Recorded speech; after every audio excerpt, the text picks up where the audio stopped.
And hello fellow Tanker Space Bandit here with another episode of World of Tanks, and today we are in a Polish tier 9 heavy tank, 50 TP Tyszkiewicza. So I finally managed to acquire this tank, did my 53 TP grind, and to be honest, 53 TP grind wasn't too bad. This tank though is very good, guys.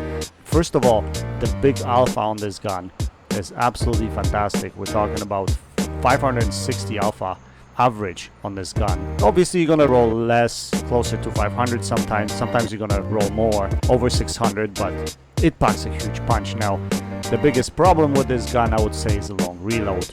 My current setup on this tank is gun rammer, gun laying drive, and vents. Initially I had vertical stabilizer on there because this gun could be potato-ish every once in a while, but with vert stabs the reload was closer to 16 seconds. With vents you can bring it down to about 15.4 seconds. And as you can see, my crew currently has 6 skills / perks and training repairs as a 7th. So I would strongly recommend smooth ride and snapshot on this tank. As with any Russian gun or Polish gun, you will probably need those perks to make your gun more accurate. Mentor does help as well. Now let's take a look at specs of this tank.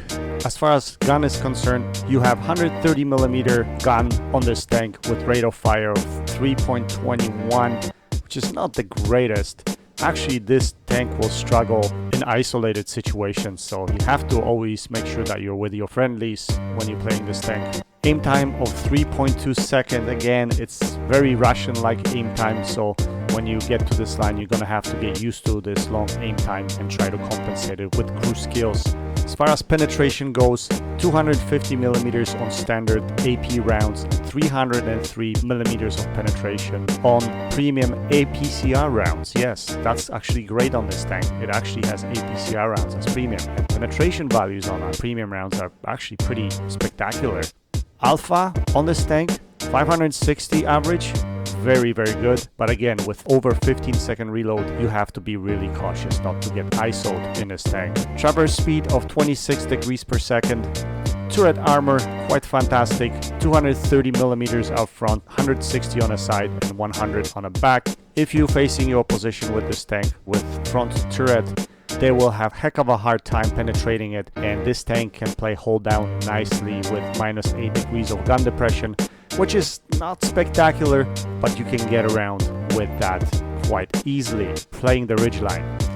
Now the hatches on this tank are penetratable, but they're extremely hard to hit, so what I would recommend, if this tank is hold down, try to aim at the turret ring if it's visible, because you would probably have easier time penetrating turret ring, which is fairly large. View range 380 meters, signal range 700.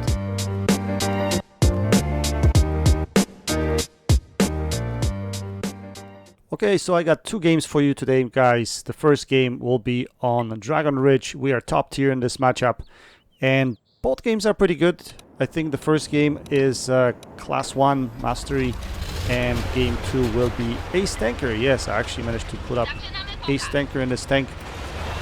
Played about, I don't exactly recall, but didn't play much, about a couple hours. Had about 20, maybe 25 games in this tank. We gotta play a few battles in this tank to get used to the gun depression, to the mobility. Now, mind you, I am not running the top package on this tank. I think it's the second before last, which means the gun is already fully upgraded, but the engine is not.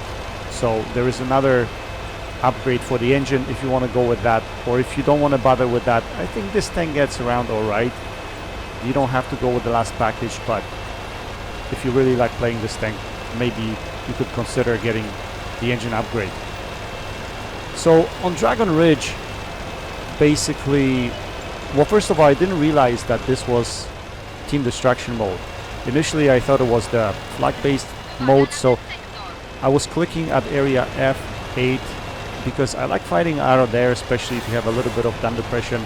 It's a good place to be. Now this position here where I'm at, you have to be really cautious playing out of here, because artillery will have shots here, and artillery usually likes to sit in A2, A3 area, somewhere over there.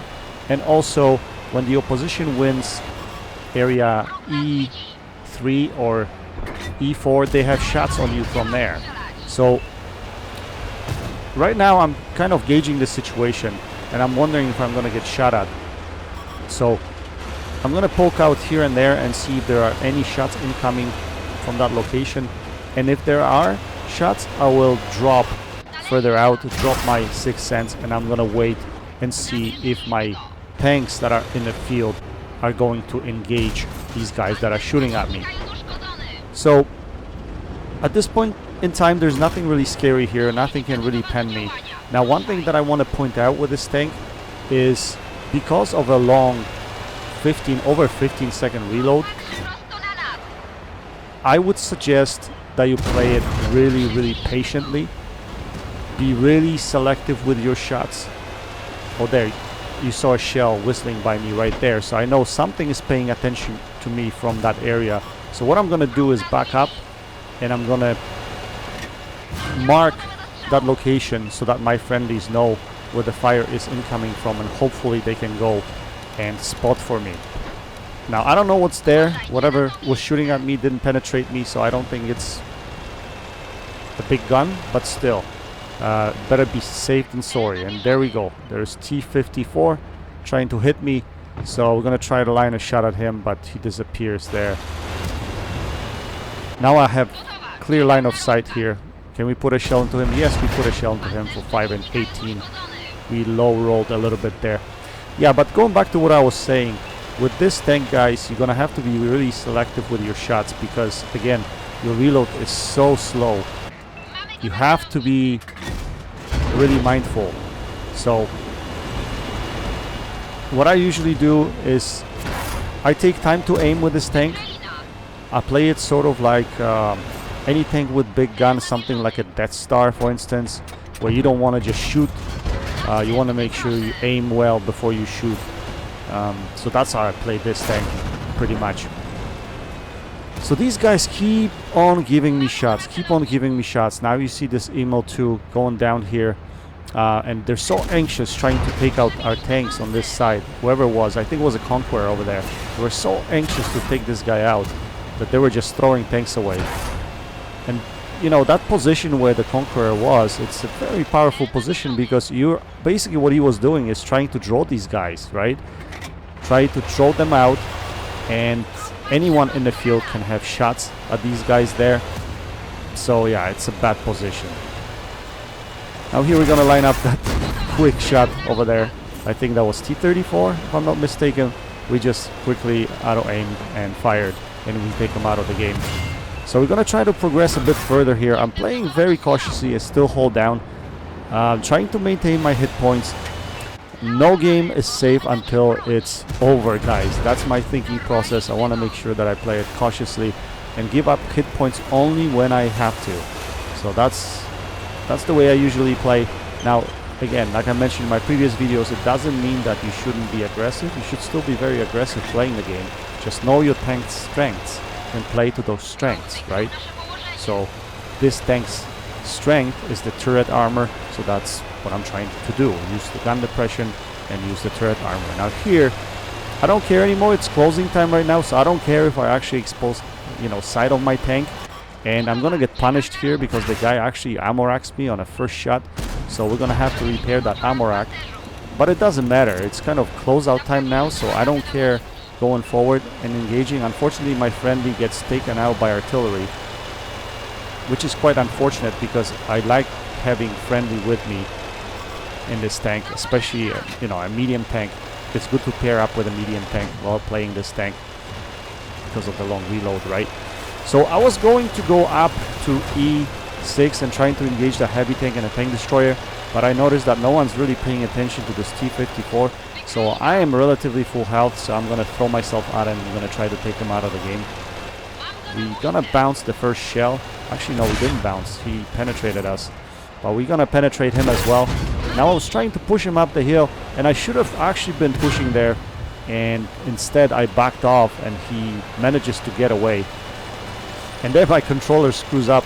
I was trying to rotate and I couldn't, so we're gonna try to block him here. I'm gonna try to aim shot at his front plate but unfortunately that shot goes up into his turret and we don't manage to penetrate him. And all of a sudden we're kind of in a pickle, so I don't really care. I can take another shell in here, so it didn't really matter. All I want to do is make sure that I face my front towards him, my heavy armor, and he rams himself to death. So there we go. We don't have to take him out, but we lost some HP to this T-54. And that's what happens when you miss your shots with this thing. That's why you have to be patient. But honestly, I didn't play it correctly. I should have pushed him up the wall, and that way he wouldn't be able to get out from under my gun. Anyway, this game is almost over now. We're just chasing to find the artillery, so we switched to the HE round because actually with my alpha I probably wouldn't even need HE round to kill this guy. But still, get into the groove of trying to use HE rounds to kill light tanks or kill artilleries, because you can one-shoot them pretty much. Because they have such a thin armor, correct? Anyway, it's a victory. Let's look at the end plates now. Reasonably good game. We were very patient with our shots, I thought. We played it really smart, didn't overextend, played with our team. So we managed to put up almost 40,000 credits in this game. Almost 5,000 damage with 900 assisted, 4 tanks destroyed and 1970 blocked shots. And you'll find this tank bouncing a lot of shots, especially if you just expose your turret, because yeah, it's extremely hard to penetrate. We finished on top of the team with 1555 base XP. Quite a nice game. Fired 13 shots, we had 12 direct hits and 10 penetrations. Okay, now let's jump to the last game of the evening. And in this matchup, we are on Redshire 1944. We are the top tier. Actually, we have really fantastic matchmaking. There are only 4 tier 9s. The rest is tier 8s and some tier 7s. So, usually on Redshire, regular Redshire map, Heavy Tank Alley is on 9 and 0 lines, or a 0 line. However, on Redshire 1944, everything is pretty much flattened out. And in this kind of a mode, I actually prefer going to area F4. If you're on this side of the map and you have relatively good gun depression, there's a nice location here that I like to use. If you see that rock in front of us there, I'm trying to line up a shot here at this RU, but unfortunately that doesn't come off. Yeah, that rock in front of me, right there. I'm gonna come up to there in a split second. It's a nice position because rock is protecting you, and you can use your gun depression to look left or look right and get your shots across doing that. And you're gonna see me do that right here. Try to see if there's anything I can spot in the middle, but I can't. I get spotted in return. But yeah, that's a pretty nice location. Now, with 1 artillery, it's still, you know, I would take this location anyway, and that's why I'm here. If there were 2 artilleries or 3, then I would seriously reconsider this. Now, if you look at the distribution of our team, everyone, pretty much everyone went 0 line.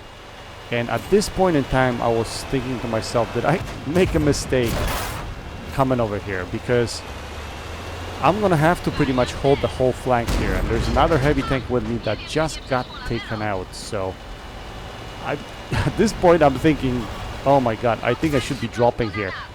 But I decided, you know what, whatever happens, happens. High risk, high reward, guys. And that's exactly how you get your damage. If you manage to survive and you get a little bit of help from your friendlies, and if you can hold the flank the way I'm gonna hold it here, you should expect a relatively good game.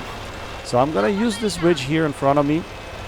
I'm gonna use this rock on my left side to protect myself the best I can and try to fend these guys off. As you can see, they're already coming from the castle area here at F1, so they'll be shooting at me.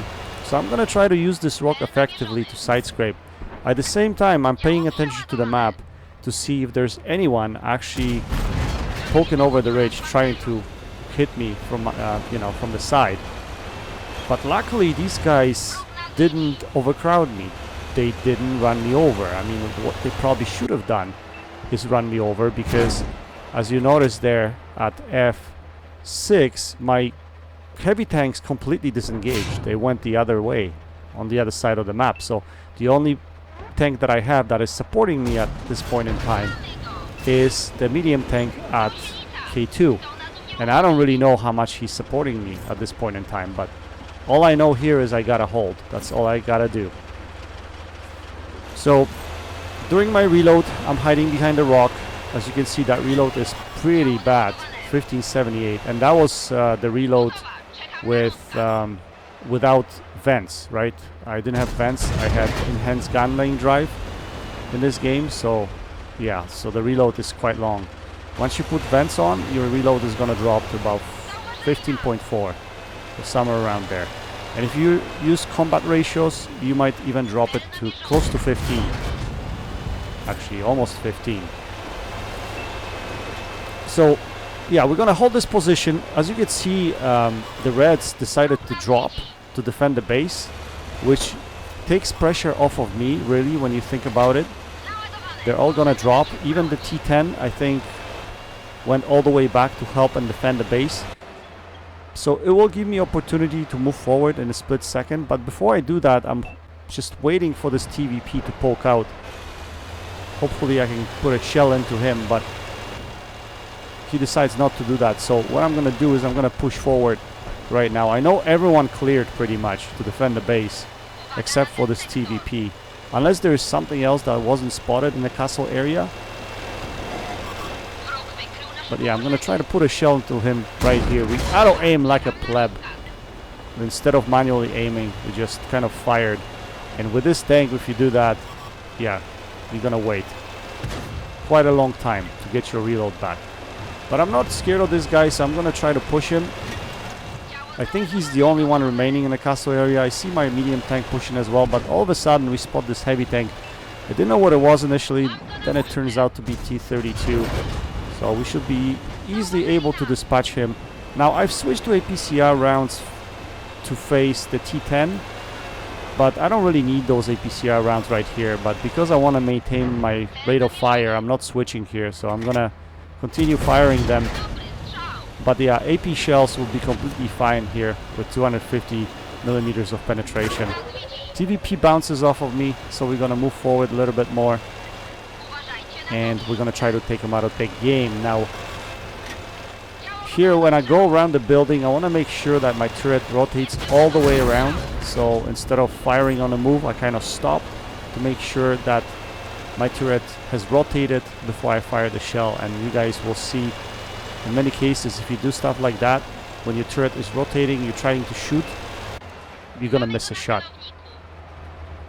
So here we're gonna fully aim. We're gonna put a shell into this, I think it was T29 if I'm not mistaken. We switched back to our AP rounds because we don't need to spam APCR shells here. We see the side of the lever. We're gonna put a shell into him. That's right. And this gun, when fully aimed, this gun performs pretty well, guys. It's a pretty accurate gun, but you gotta fully aim your shot. So we're gonna try to put a shell into this T10. Again, fully aim the shot, goes straight, completely straight. We take him out of the game. Now we see this KV4. He's the only one left. And for whatever reason, you can see like there are only 3 of us left in artillery. Narrow shot on the KV4. Yes, we were able to hit him. Yeah, there were so many tanks on the other side of the map that went for the cap. But it looks like the Reds were defending quite effectively because it turns out there are only 3 of us left, and the medium tank that's left over, he was the one that was basically covering me at K2 earlier. So we are the only 2 that survived from this side.